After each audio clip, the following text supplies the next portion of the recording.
To remember is a painful task, yet it is a sacred duty. We must remember the Holocaust, not for ourselves alone, but for humanity, for the future, for those who can no longer speak.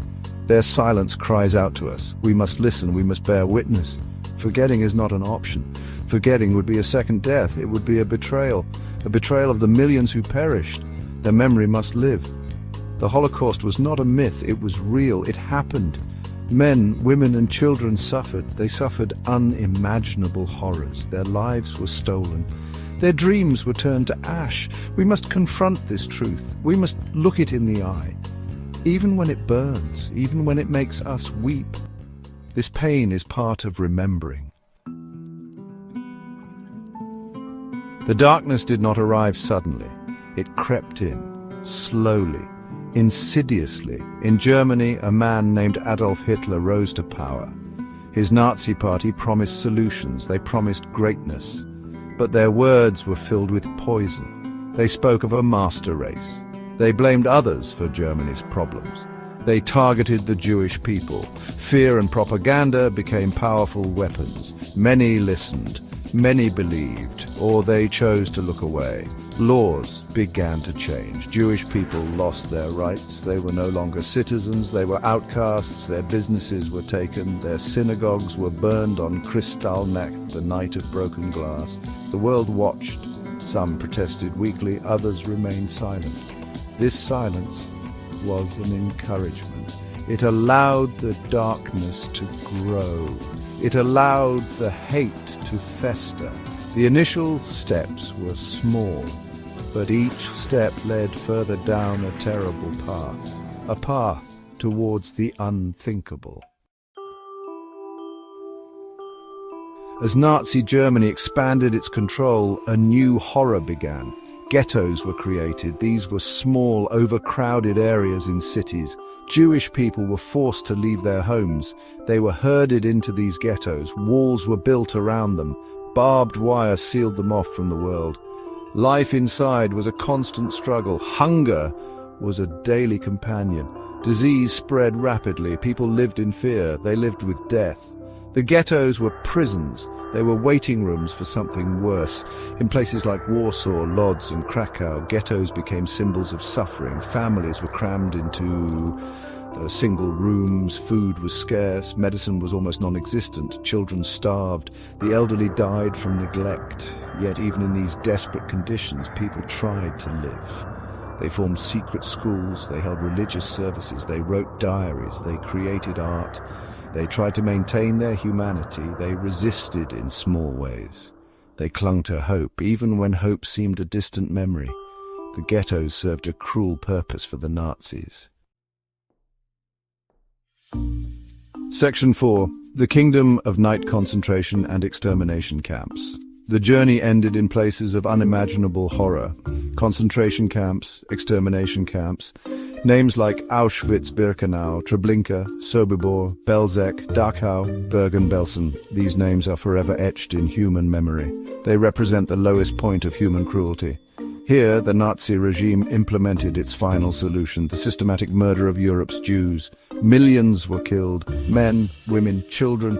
Their only crime was being Jewish. Upon arrival, families were torn apart.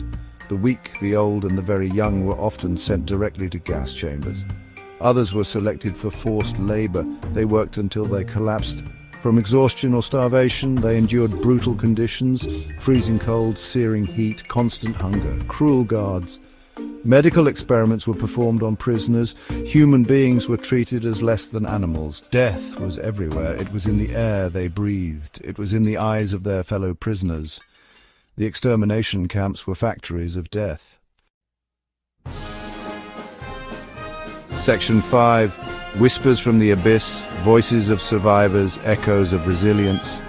From the depths of that darkness, some voices emerged. Survivors. They carried the weight of what they had seen, what they had endured. Their stories are difficult to hear. They speak of loss, of pain, of unimaginable suffering, but they also speak of resilience, of courage, of the will to live. Each survivor's testimony is a sacred text. It is a victory over those who sought to silence them. We must listen to their words. We must honor their experiences. Personal stories paint a vivid picture. A child hiding in a cupboard, a mother separated from her children, a prisoner sharing a crumb of bread. Small acts of kindness in a world of cruelty. These moments of humanity shone like stars in the deepest night. Survivors tell of the struggle to maintain faith, or the loss of it. They tell of the bonds formed in the camps, the friendships that helped them endure. They tell of the dreams that kept them going, the hope for a future. Even when that future seemed impossible, the resilience of the human spirit is a powerful theme.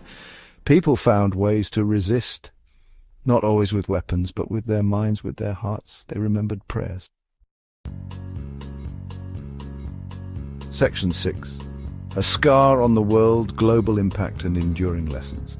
The Holocaust was not just a tragedy for the Jewish people.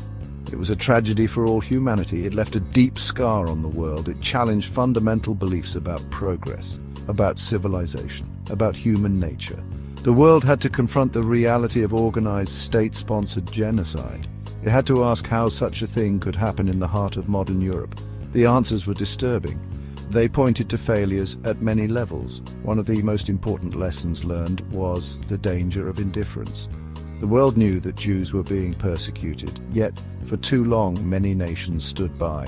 They did not act decisively. This indifference allowed the Nazis to escalate their crimes. Section 7. Lest we forget, the unending vigilance against hate. The duty to remember the Holocaust is not a passive act. It is an active commitment, a commitment to vigilance, a commitment to education, a commitment to fighting hatred in all its forms. The phrase "never again" is more than a slogan. It is a solemn promise, a promise we make to the victims, a promise we make to future generations. But this promise requires constant effort. It requires courage. It requires us to confront uncomfortable truths. Education is our most powerful weapon against forgetting. We must teach young people about the Holocaust, not just the facts and figures, but the human stories, the moral questions, the lessons for our own time. Museums, memorials, and survivor testimonies play a vital role. They help us to connect with the past,